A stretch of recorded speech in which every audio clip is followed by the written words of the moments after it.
Hello students, कैसे हैं आप सब। तो आज हम हिंदी के सेशन में करेंगे अनेकार्थक शब्द। प्लेलिस्ट अवेलेबल है हिंदी ग्रामर में, आपको करा रही हूँ हिंदी व्याकरण आपके सभी एग्जाम्स के लिए।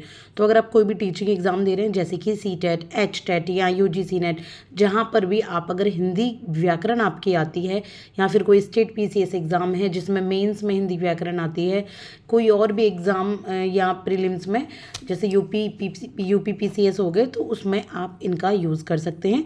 तो अनेकार्थक शब्द हम पढ़ने जा रहे हैं आज। इससे पहले हमने श्रुति सम भिन्नार्थक शब्द पढ़े थे, तो चलिए स्टार्ट करते हैं इनको पढ़ना।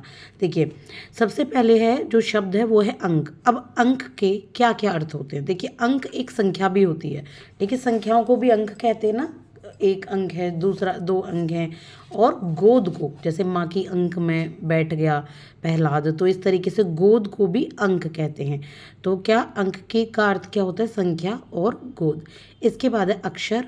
तो अक्षर को, वर्ण को भी अक्षर कहते हैं। अक्षर का अर्थ क्या है, वर्ण। वर्ण मतलब ABCD ए आ, ये जो सिंगल यूनिट होती हैं, ठीक है, सिंगल यूनिट। अभी इसका कोई मीनिंग नहीं बना है, सिंगल यूनिट है ये किसी भी भाषा के स्टार्टिंग की, जैसे ए हो गया, का हो गया, तो ये एक वर्ण होते हैं। और ईश्वर, अक्षर का मतलब ईश्वर भी होता है, याद रखिएगा कभी भी एग्जाम में पूछे तो।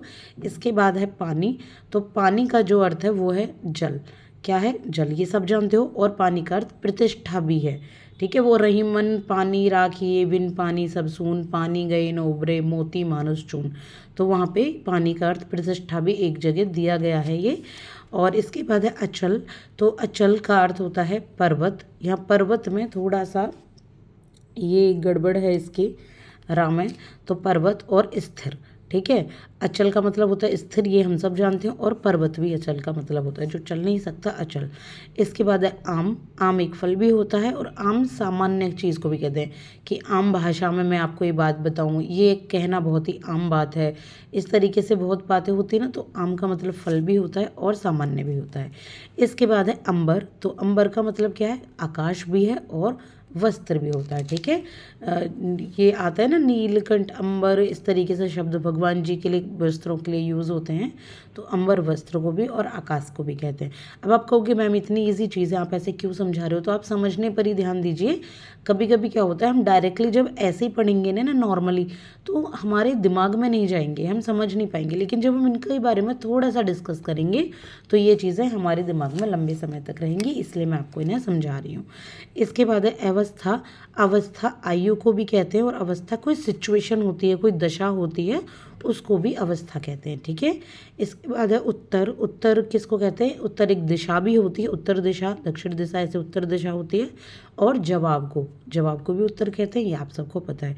इसके बाद है विधि। तो विधि एक किसी तरीके को कहते हैं कि इस पकवान को बनाने की विधि क्या है, इस डिश को बनाने की, या विधि ने हमारे लिए यही लिख दिया, ये विधि के खेल है, यानी कि भाग्य को भी विधि कहते हैं।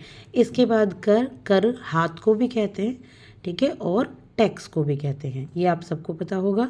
और कर अगर देखा जाए तो यहाँ कोई करने वाली चीज़ को भी कहते हैं, लेकिन यहाँ वर्ब का यूज़ नहीं कर रहे हैं हम सिर्फ एक तरीके से कोई ना कोई नाउन और इनके अर्थ एक शब्द पढ़ रहे हैं। कनक सोना को भी कहते हैं और कनक धतूरा को भी कहते हैं। धतूरा एक प्रकार का बीज होता है, जिसे जो बहुत सारी जड़ी बूटियों में इस्तेमाल होता है, पर मोस्टली लोग खाते हैं उसको, तो पता नहीं बेहोश हो जाते हैं क्या है। और ये धतूरा जो होता है पूजा पाठ में शिव जी को भी चढ़ाया जाता है, भांग धतूरा सुना होगा आपने। इसके बाद है गुरु। तो गुरु शिक्षक को भी कहते हैं और गुरु श्रेष्ठ को भी कहते हैं। जैसे आप तो मेरे गुरु हैं, या मैंने आपसे ये चीज़ सीखी है, तो श्रेष्ठ को भी गुरु कहा जाता है। इसके बाद है हान। तो भारी हथौड़े को हान कहा जाता है और बादल को भी हान कहा जाता है। तो ये तो नया शब्द होगा आपके लिए, आई होप, ठीक है। तो दो बार पढ़ लीजिएगा। हान को भारी हथौड़ा और बादल को भी हान कहा जाता है। और जड़, मूर्ख को कहा जाता है कि जड़ है, ये बुद्धि जड़ है। या फिर मूल, यानी कि कोई चीज़ जहाँ से निकले, जो रूट है, उसको भी जड़ कहा जाता है। इसके बाद कल। तो मशीन को कल पुर्जे, सुना होगा हमने, कल पुर्जे। तो मशीन को कल कहा जाता है। और आने वाले कल को, या बीता जाने वाला जो हो गया वो दिन जो है, उसको कल कहा जाता है। और चैन, कि कल नहीं पढ़ रही, कभी सुना मम्मियों वगैरह के मुँह से कल नहीं पढ़ रही, तो वो चैन नहीं आ रहा, इस तरीके से कल होता है, बेचैनी जो होती है। इसके बाद है सुर। तो देवता को भी सुर कहा जाता है। और स्वर, जैसे कहते हैं ना सुर में गाना लगाइए, स्वर, तो उनको भी सुर कहा जाता है। इसके बाद है द्विज। तो पक्षी या ब्राह्मण को द्विज कहा जाता है। द्विज मतलब पंडित जो ब्राह्मण होते हैं, और पक्षी को भी द्विज कहा जाता है, याद रखिएगा। ऐसे भी आ सकता है एग्जाम में कि ये जो द्विज है ये मतलब पक्षी तो है ही है, लेकिन और किसको द्विज कहते हैं। या कभी कभी अगर आपने यूपीपीसीएस के एग्ज़ाम देखे होंगे तो वहाँ मेंस में आता है इस तरीके से अर्थ बताने के लिए, और एच टेट वगैरह में तो डायरेक्टली पूछा जाता है। इसके बाद तीर, तो तीर किनारा को भी कहा जाता है और वाण को, जैसे नदिया के तीर पर वहाँ गए, मतलब नदी के तीर पर, इस तरीके से तो किनारा भी होता है और वाण भी होता है। इसके बाद प्रकृति, तो स्वभाव को और कुदरत को प्रकृति कहा जाता है। पत्र, पत्र चिट्ठी को, और पत्र ये दे रखा है अलग से, पत्र यहाँ चिट्ठी को ही कहेंगे। पद, पद पैर को कहा जाता है, उपाधि को कहा जाता है, किसी को कोई पद दे दिया या कोई पैरों को भी। फल, परिणाम को फल कहा जाता है, और फल तो है ही जो एक खाने की वस्तु ऐसे कह सकते थे यहाँ पे। और तनु, पतले को तनु कहा जाता है और कोमल कहा जाता है, ठीक है। वर्ण, तो रंग को और जाति को, दोनों को ही वर्ण कहते हैं। और वर्ण हमने अभी और भी पढ़े थे, देखिए वर्ण किसको कहते हैं, अक्षर को भी वर्ण कहा जाता है, तो इनको एक दूसरे से आप जोड़ सकते हैं। हल, हल कहते हैं किसी समस्या के हल को, समाधान को, या खेत जोतने के एक साधन को, ठीक है। खेत जोतने का साधन होता है ना कुछ इस हल टाइप का कहते हैं। इसके बाद है अशोक, तो अशोक एक राजा भी हुए थे, राजा अशोक, सम्राट अशोक, और मौर्य आपके डायनेस्टी के। और एक वृक्ष को भी अशोक कहा जाता है, अशोक वाटिका, जैसे सीता जी जहाँ पर बैठी थी जब उनको रावण हर ले गया था। आभीर, आभीर अहीर को भी कहा जाता है, और आभीर एक राग होता है, ठीक है, एक राग का नाम, यानी कि संगीत के एक राग का नाम आभीर है। इसके बाद एकाक्ष है, तो एकाक्ष काने को कहा जाता है, काने का मतलब एक कान है जिसका, एकाक्ष एक कान से सुनने वाला। या कौआ को भी एकाक्ष कहा जाता है क्योंकि कौआ भी एक ही कान वाला होता है। इसके बाद है खल, तो दुष्ट, दुष्ट जो लोग होते हैं, खल दुर्जन कहते हैं ना, खल लोग, दुष्ट राक्षस, तो उनको खल कहा जाता है। और खलिहानों को भी, खल का खलिहान क्या होते हैं, खेत होते हैं जिसमें कोई फसल बोई जाती है, फसल बोई हुई जो खेत होते हैं, खेत खलिहान, तो खल कहा जाता है।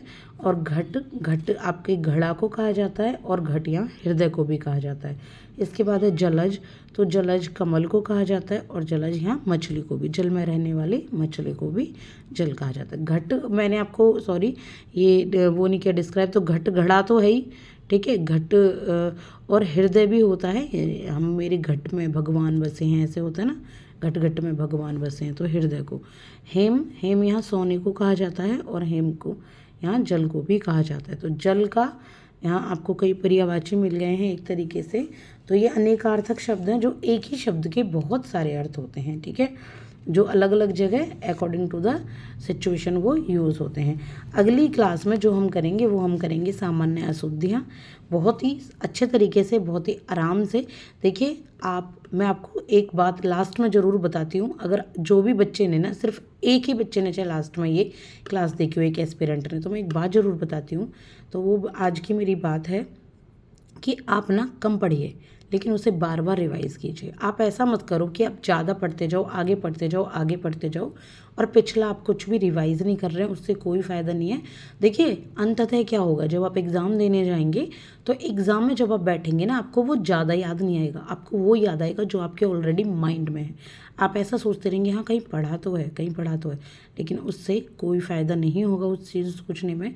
इतनी स्टक कीजिए, जैसे आपने ABCD आज तक नहीं भूले ना, 1 2 3 आज तक नहीं, क्यों? क्योंकि वो इतनी बार रिवाइज़ कराई गई। हमारी जो बचपन है उसमें हम नहीं भूले, हमें बहुत सारे टेंसेस नहीं भूले हम कि किस किस के होते हैं, बल्कि जाने कितनी बीच में हमने जाने कितना सिलेबस पढ़ा है हम उसको भूल गए। कि आपको 9 10th के प्रोज पोइट्री याद है, कि आपको उसके ऑथर्स याद हैं, आपको जो पोइट थे वो याद है? नहीं याद होंगे, क्योंकि वो आपने बहुत बार रिवाइज़ नहीं किए, एग्ज़ाम पास किया भूल गए। तो वही मैं बात कहना चाहती हूँ, आप कम पढ़िए लेकिन आप बार बार रिवाइज़ कीजिए। चीज़ हमारे दिमाग में रहनी चाहिए, वही एग्ज़ाम टाइम पे हमारी फ़ायदा करती हैं।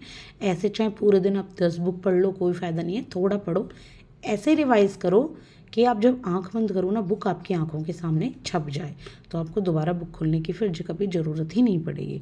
तो thank you so much for giving me your valuable time. Thank you so much.